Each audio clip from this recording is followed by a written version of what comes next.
I left the apartment at my usual time and pulled out of the parking lot onto the street. I made a U-turn and headed down Cortez to the stop sign at Monte Vista, then took a left. In 20 minutes, I'd be at work. If it were just a regular Friday with no surprises, I'd be able to leave early and head to the lake. The tent and the rest of my gear were in the back of my pickup, and all I had to do was stop and get some ice. I reached over, turned on the radio, and caught the latest George Jones track with the song, The Cold Hard Truth. The song ended, and the DJ said, "No one does it better than OL Possum. And now let's hear from Susan with the traffic and weather." Susan told me there wouldn't be any traffic on my route, and that the weekend would be warm and sunny. After half a dozen commercials for services I'd never use and products I'd never buy, the DJ came back. "Good morning. It's 7:06 on this beautiful Friday, June 9th, and you're listening to KXYZ. Here's Rhonda Vincent, ready to take you for a ride on the Bluegrass Express." It all started with a business trip to Chicago. I kissed my wife, Sherry, goodbye, told her I'd call as soon as I arrived in Chicago, and checked into the hotel. The flight went smoothly, and I took the shuttle bus to the hotel, then called Sherry to let her know where I was. I sat down at the desk in my room, going through the documents I needed to discuss with the client the next day, and around 7, I headed to the hotel restaurant for a bite to eat. After a decent dinner, I wandered into the hotel lobby to listen to some live music and have a drink or two. I was sitting at the bar, sipping a vodka tonic, when a raspy voice whispered in my ear from behind, "Hey there, want to have some fun, sweetheart?" I quickly turned around and saw Annette Carlson. Annette had been my steady girlfriend during the first 2 years of college. Over those 2 years, we had our share of wild times before we eventually parted ways, almost on friendly terms, when she told me she wanted to experience life with other people. Her words still echoed in my mind. "I really like you, Frank, but I was a virgin when we met, and I want to live a little while I'm still young." Before she told me about it, I was actually considering buying a ring and getting down on one knee.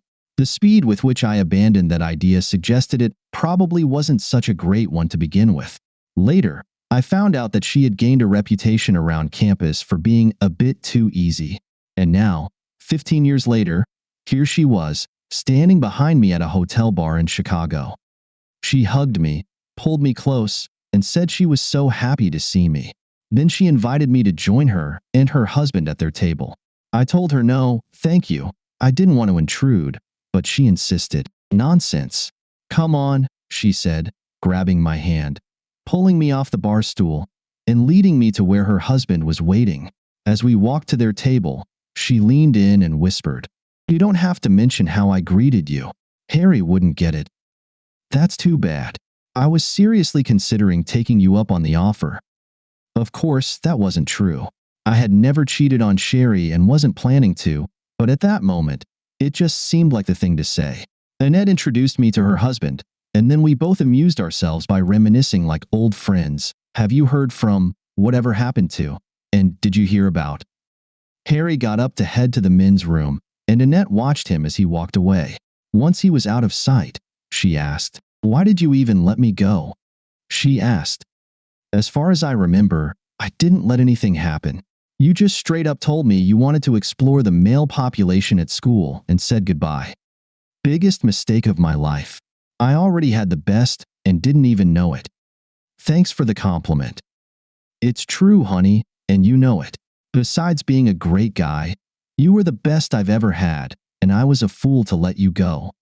Not exactly the kind of thing to say with your husband in the next room. Harry's a sweetheart, and I'm happy to have him, but let's just say he's not the best in bed. I knew what I was getting when I married him, but that doesn't mean I have to forget the good memories. Harry returned, and the conversation shifted to topics that included him. We sat, talked, and had drinks for about an hour. Then Annie's phone rang, and after a brief greeting, she continued the conversation. "I suppose I'll have to ask Harry. Hey, do you remember Frank Corbett? He's sitting right across from me now. Hold on, let me check." She turned to me. "Do you remember Mary Ellen Fraser?" I nodded. "Well, she's now Mary Ellen Watson. She's having a party, and there might be a few other people there that you know. Want to come?" I didn't have much choice but to agree. Then I mentioned that I needed to head up to my room first, and Annie asked if she could come up and use my bathroom. I'd prefer to dry off with a real towel rather than paper napkins from the ladies' room. As we walked toward the elevators, Annie, who had had a few more drinks than I did, giggled and said, "I hope no one I know sees this." "Sees what?" her husband asked. "That I'm heading up to a hotel room with two men." Her husband replied, "It would probably look even worse than it does now. They'd see your husband leaving you and letting you go up to a room with a stranger. God knows what they'd think." "Why? Where are you going?" "To get the car. I'll meet you at the entrance." He left, and Annie and I got into the elevator. As the doors closed behind us, Annie giggled again and said, "Good thing I love my husband, or I might just carry out my earlier suggestion right here in this elevator. Would you let me, baby? Would you let your ex-girlfriend have a little fun?" Knowing she was just joking, I played along. No doubt about it. I would. Let me be honest. Annie was an incredibly attractive woman, and though I had no intention of doing anything, her appearance and the memory of our past did stir something in me, and she noticed. She reached out, brushed her hand against the growing bulge, and giggled again, saying, "He remembers me. Can I take a peek? Just like old times?" She reached for my zipper. I was just about to push her hand away when we reached my floor, and the elevator doors opened. Annie quickly pulled her hand back, but not before the couple waiting for the elevator noticed. The woman looked away, embarrassed, while the man gave me a knowing smile as we stepped out. Annie giggled and said, "Oops." We entered my room, and Annie went to use the bathroom while I pulled a notebook and pen out of my briefcase. I wanted to make sure I had something to write down addresses and phone numbers, just in case Mary Ellen had a lot of familiar faces at the party. Annie came out of the bathroom, and I went in to freshen up. I glanced in the mirror and noticed some stubble. Grabbing my electric razor, I quickly tidied up, then stepped out, collected Annie, and we headed downstairs. Harry was waiting for us at the entrance, and we drove to a house in the south part of Chicago. Besides Mary Ellen, I recognized about half a dozen people from my college days. It was a really enjoyable evening, and in my opinion, it ended far too soon. I made sure to tell a few people that I wanted to stay in touch and jotted down their numbers and addresses in my notebook. Harry and Annie drove me back to the hotel, and I called it a night. The next day went smoothly, and I called Sherry to let her know I'd be home by 8. She responded in a husky voice, "Then I'll be waiting for you in our bedroom at 8 sharp, and you'd better be ready for a warm welcome." The thought of the evening ahead had me feeling more than a little eager by the time I walked into the house at 7:56. I dropped my suitcase and briefcase in the living room and headed straight for our bedroom. As I opened the door, I saw Sherry lying on the bed, dressed in a garter belt, high heels, and nylon stockings, just as several pairs of hands grabbed me. I was caught off guard as 4 men pinned me to a chair before I could even put up a fight. When I started yelling and struggling, they shoved a pair of socks in my mouth and tied me to the chair with a rope they had on hand. Sherry got up from the bed and walked toward me. "How do I look, honey? Do I look good in your favorite outfit? The heels are the ones you like so much." She turned and walked back to the bed, where 4 men, including one I recognized from her workplace, were sitting. She knelt in front of the man on the left, glanced at me, and gave a small smile before moving closer. Up until that moment, I had been trying to break free, but as I watched her, all my energy drained away. Sherry continued down the line, looking at me before engaging with each of them briefly. Afterward, she got back on the bed and began interacting with them again. Once they were done, the men left for a break, heading to the kitchen. When they returned, Sherry resumed, focusing on 2 at a time while the others watched and touched her. It was intense, and I felt completely powerless. It wasn't slow or gentle, and Sherry made no attempt to hide her enjoyment. After a second break, they returned once more. Sherry removed her outfit but kept her heels on. She looked at me and said, "Thanks for this. I'm having a lot more fun than I expected, and it's all because of you. I don't know if you enjoyed your time with that woman at the hotel as much as I am here, but thanks for this opportunity." She turned back to her group, and as I watched her walk away, I was completely confused. I gave her this opportunity? Then it hit me, the woman in your hotel room last night. Somehow, She found out about Annie and completely misunderstood the situation. I was being punished for something I never even did, and Sherry would never know, because after what she had just done, I doubted I would ever speak to her again. As she climbed back onto the bed, Sherry turned to the group and said with a playful smile, "I want to try something I've read about." The men exchanged grins as they all got into position. Sherry moved gracefully between them, engaging in a moment that was intense but not drawn out in detail. The room was filled with quiet laughter and whispers as they continued, the atmosphere charged with energy. Sherry seemed to be enjoying herself, and the men followed her lead. After some time, the moment came to a close, and the men got dressed and left, leaving the room in silence. "Just a little longer, baby," she said as the last of them walked out the door. "I need to freshen up, and then we can talk." She went to the bathroom, and I heard the shower turn on. It was almost half an hour before she came back into the room, still naked. She had brushed her hair, reapplied her makeup, and then grabbed a robe from the closet, slipping it on. She walked over to me, pulled the socks out of my mouth, and as she started to untie the ropes that had kept me tied to the chair, she said, "What you just saw, baby, is what I'll do every time you cheat on me." And I said, "Almost, hope you cheat often." It was amazing. I could really get used to it if I let myself. The ropes fell, and I tried to stand, but the hours spent tied up so tightly had taken their toll. I wobbled and nearly collapsed, having to grab the chair to keep from falling to the floor. Sherry said, "Come here, sit on the bed, and let's talk." I ignored her and stumbled toward the bathroom, but I didn't make it before I fell to the ground. Sherry came over to help, but I snarled at her to stay away from me. I managed to get up, use the bathroom, splash my face with cold water, and dry off. Feeling a little steadier, I left the bathroom, walked through the bedroom toward the stairs, and started down. Sherry followed closely behind me. "Where are you going?" "We need to talk, Rob. We need to clear some things up." I ignored her and walked over to where I had left my suitcase and briefcase when I came home, grabbed them, and walked out of the house. Sherry stood in the doorway, calling after me, "Where are you going, Rob? This isn't going to solve anything. Come back. We need to talk." She was still shouting as I backed out of the driveway, turned right onto the street, and drove away. I found a motel near my workplace, checked in, set a wake-up call for 6 in the morning, and collapsed into a restless sleep. When the wake-up call from the front desk came, I got up, took a shower, and headed to the village inn for breakfast. While eating, I mentally made a list of the things I needed to take care of that morning. At 8, I called my boss and told him I was back in town but had some personal matters to handle and that I'd be in around noon. By 9, I had emptied our bank accounts and taken everything of value from the safety deposit box. I walked down the street to another bank, opened new accounts, and rented a new safety deposit box. By 10, I had canceled all our joint credit cards, keeping only my American Express and one Visa card that was solely in my name. I called Sherry's office and asked to speak with her.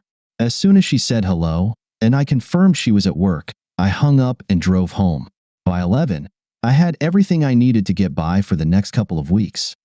When I arrived at work, the secretary handed me a stack of message slips, 2/3 of which were from Sherry. I sorted them out from the pile and tossed them into the trash bin next to Carol's desk. Then I told Carol that Sherry and I had separated and asked her not to take any more messages from her or put her calls through to me. I went into Ben's office and gave him a rundown of my meetings in Chicago. Then I mentioned that I might need to take some unplanned time off. I explained that Sherry and I had separated, and I'd need some time to find an apartment and move. He asked if I could delay the time off for a couple of days. "I need you to head to Atlanta and handle a situation there. You'll probably be gone for 4 or 5 days." I told him, no problem, and it really wasn't. It would give me a chance to get out of town and avoid whatever Sherry might try to do. I'd bet that by the time I left Ben's office, Sherry wouldn't be able to use any of the credit cards. She wouldn't be able to reach me either, so she'd probably try to come to the office, but by then, I'd be in the air, on my way to Atlanta.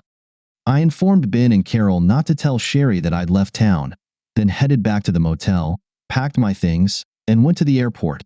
While waiting for my flight to be announced, I picked up one of the free housing magazines and started browsing through it, making a list of places to check out when I returned to the city. About halfway to Atlanta, it dawned on me that I had forgotten something important. I used the in-flight phone to call Ben and asked him to stop my direct deposit and hold my paycheck for me until I got back and could transfer it to my new bank. While I was on the phone with him, he mentioned that Sherry had called. When she couldn't reach me, she insisted that Carol connect her with Ben. She tried to persuade Ben to make me answer her calls, but he told her that I had informed him we had separated. He then told her that communication between her and me wasn't the company's concern and that he wasn't going to get involved. After that, he hung up on her. Once I arrived in Atlanta, I checked into a hotel and got a good night's sleep. The next day was spent putting out fires at the Atlanta office, and when I returned to the hotel, I called my parents, my brother George, and my sister Mary. I told them about my separation from Sherry. I didn't go into too much detail, simply saying that I had returned home from a business trip early and discovered something I didn't like. My mom mentioned that Sherry had called, asking her to tell me to return her call. Naturally, I didn't. The next morning at 9, I called Ben to give him an update, and he surprised me. He told me he had seen Sherry the previous evening. I guess since she couldn't get through to you, she decided to wait for you in the parking lot until you finished work, he said. How's Atlanta treating you? He asked. I've only been here a few times, but I think it's a nice place. Is your separation from Sherry temporary while you try to work things out, or is this headed for a divorce? There's no chance of us getting back together. How would you feel about relocating? What do you mean? This is the third time I've had to send someone to Atlanta to sort things out. I'm planning on letting Falstaff go. Would you like to take over the Atlanta office? Hell yes. I'd love that. Good. Then it's settled. We'll work out the details when you get back. That boosted my spirits, and as I sat there smiling, it occurred to me that moving to Atlanta would save me from having to avoid Sherry, which was going to be tricky. If she was willing to sit in parking lots waiting for me, who knows what else she might try? I wasn't afraid of facing her, but I simply didn't want to. From the way she spoke while untying me, it was clear that her attitude was, okay, now we're even, and we can move on. But that was never going to happen. If she had gone off and slept with some guy in a motel and then come back home saying, all right, now we're even, our marriage would still be over. But for her to do what she did with 4 men and expect me to accept it? No way. Not in a million years. The only thing a face-to-face meeting with her would accomplish is that I'd probably end up spitting in her face. I understood why she did it, and I hated it. She didn't trust me enough to talk to me first? She just assumed the worst? Screw her. No, it was better to just walk away. I wasn't going to file for divorce. I was just going to leave. I wrapped up my work in Atlanta and headed back home. After leaving the airport, I checked into a hotel near my workplace, then went to the office to update Ben. We discussed the logistics of my move to the Atlanta office and outlined a timeline for when it would happen. Then, I took a couple of days off to handle some personal matters. I parked further down the street from the house after Sherry left for work. As soon as she turned the corner, I dialed a number on my cell phone and said we were ready to go. A few minutes later, a rented Ryder truck pulled up to the driveway with my brother George behind the wheel. Right behind him, a car arrived and parked, and out came Skip and Corey, 2 of my closest friends. They joined George and me. Within 2 hours, I had everything I wanted packed up. I took all my personal belongings, the home desktop computer, printer, and enough furniture to set up in an apartment in Atlanta. I reached out to a lawyer to draft a power of attorney for my brother, and then I put a copy of it in an envelope along with a note that said, "Call George when you're ready to sell the house. He'll handle it for me." I didn't bother to sign it and mailed it off. She would receive it in about 2 days, and by that time, I'd be well on my way to Atlanta. I wasn't concerned about the house. We had refinanced it to build the swimming pool and tennis court, and I doubted there would be any equity left once the selling costs were deducted from the proceeds. I had one more stop to make, so I told the man what I needed, handed him some cash, and then drove to where I had rented the truck. They attached a trailer for towing my car. I headed to George's place, loaded my car onto the trailer, and within half an hour, I was on my way to Atlanta. I called Ben to let him know I had arrived in Atlanta, and he set his plan in motion. That same night, He flew to Atlanta, and the next morning, he went to the office, fired false staff, and sent all the employees home for the day, assuring them that their pay wouldn't be affected and they could return to work the following morning. I spent the day apartment hunting and settled on one by the time I met Ben for dinner. Over dinner, he told me that Sherry had been showing up in the parking lot almost every day, sometimes even twice a day. Once in the morning, trying to catch me coming back to work, and again in the evening, hoping to intercept me as I left. One time, she even stopped Carol and offered her $100 to sneak her past the security guard in the lobby and up to your office. Seems like she still doesn't know you're gone. The next morning, we were at the office to greet the staff when they arrived for work. Ben brought everyone up to speed, wished me luck, and then headed to the airport. The next week and a half were spent moving into my new apartment, getting my new office in order, and getting to know the employees while they got to know me.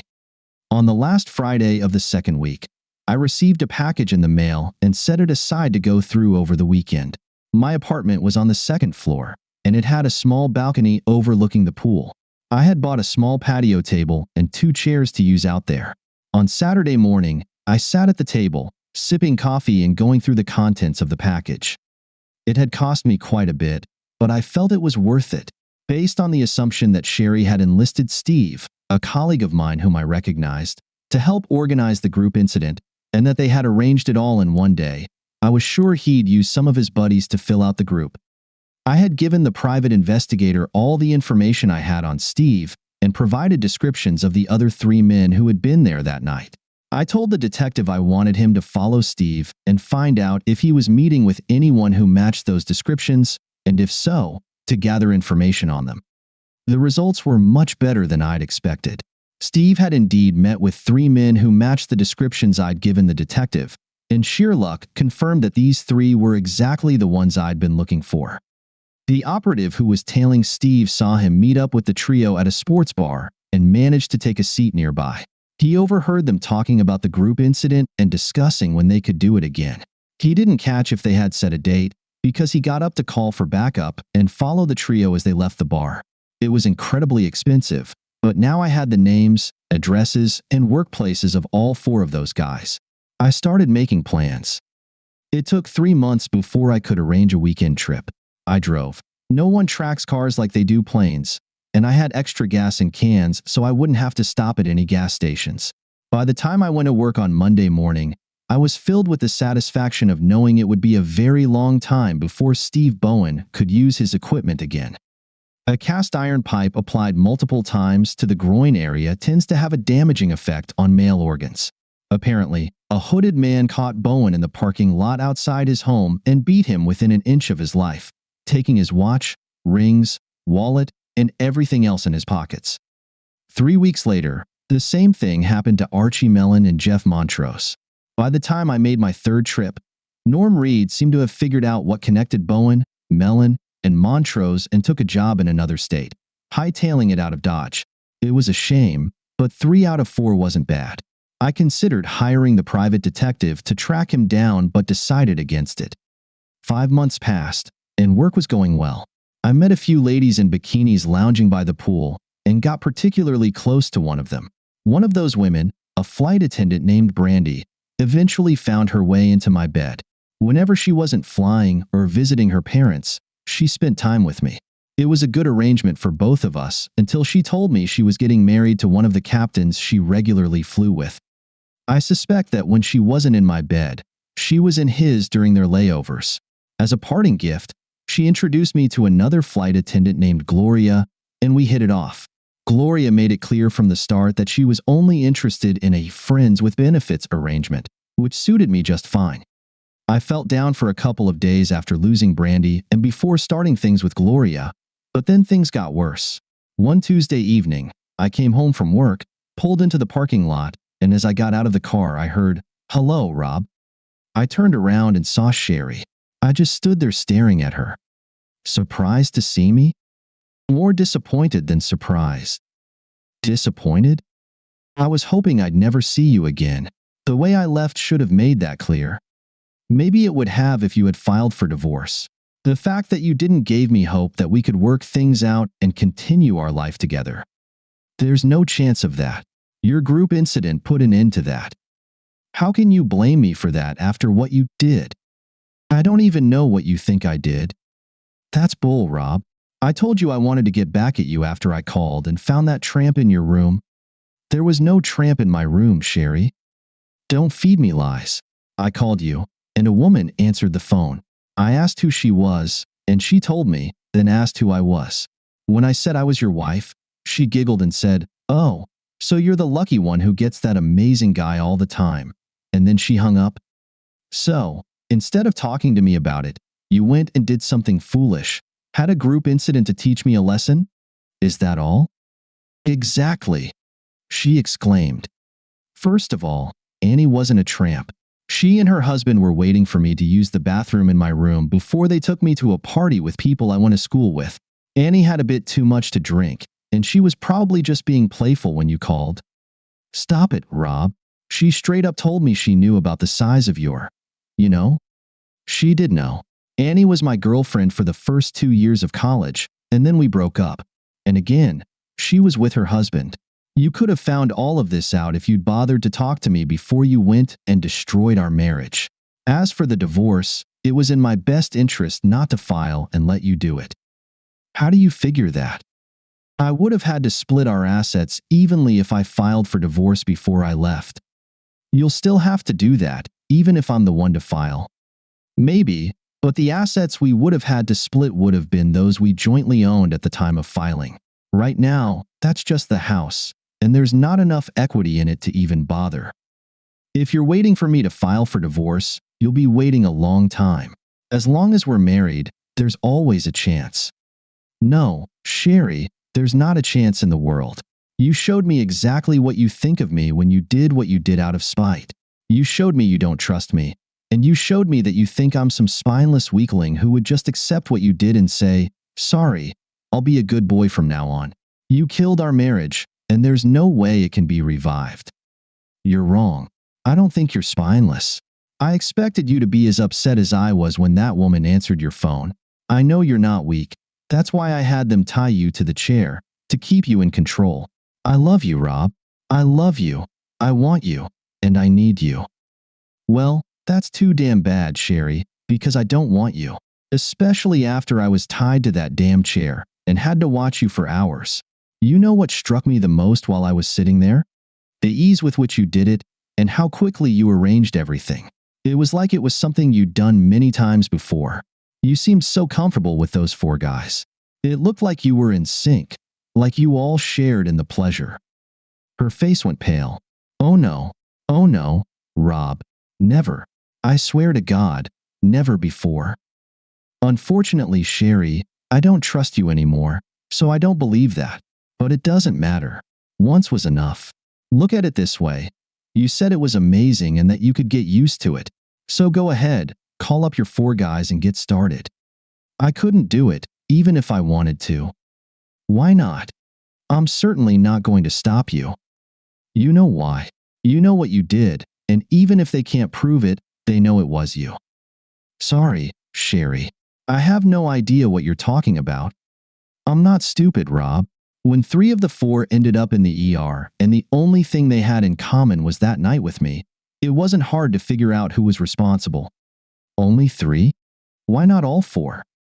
Because Norm figured it out too and left town before you could get to him. Any idea where he went? Why do you want to know? Just curious. You're not a very good liar, Rob. So those 4 are out of the picture. So what? You found them pretty quickly. It shouldn't be hard to find more. I don't want any other guys. I want you. I've put the house up for sale, and as soon as it's sold, I'm moving here to Atlanta. Why the hell would you do that? It'd be closer to you. Anyway, we won't be able to work things out if we're 1,000 kilometers apart. Didn't you hear what I just said? We're not getting back together. You being here and me seeing you from time to time is only going to remind me of you and your 4 buddies. I'm trying to forget those memories, not reinforce them. Say what you want, but I'm going to win you back. It may take time, and it might not be easy, but I'm going to do it. Screw you, I said, turning away from her and heading into my apartment. I never did ask how she found me. She must have hired a private investigator. I wondered why I hadn't heard the phone when she called. It must have happened while I was using my electric razor. She sold the house and moved to Atlanta. Somehow, she managed to get an apartment in the same complex where I lived. Thankfully, it wasn't in the same building, but still close enough for her to keep an eye on me. It seemed like every evening when I got home from work, there was a note slipped under my door, saying she was making one of my favorite dishes and inviting me to dinner. Notes inviting me to go out with her to this or that place, or to meet for a drink after work. I ignored them all, but what I found last night made me pause. It read, "We both love sex, but I haven't had any since, well, you know when. How about a friends with benefits arrangement? Or forget the friends and go with neighbors with benefits. What do you think?" I thought about it most of the night and part of the morning. Sherry was damn good in bed and, suddenly, I realized what I was considering, shook my head to clear my thoughts, and muttered, "Hell no." I made a mental note to call Gloria when she got back from her flight, then turned the radio back on and listened to Toby Keith sing about how much he loves the bar.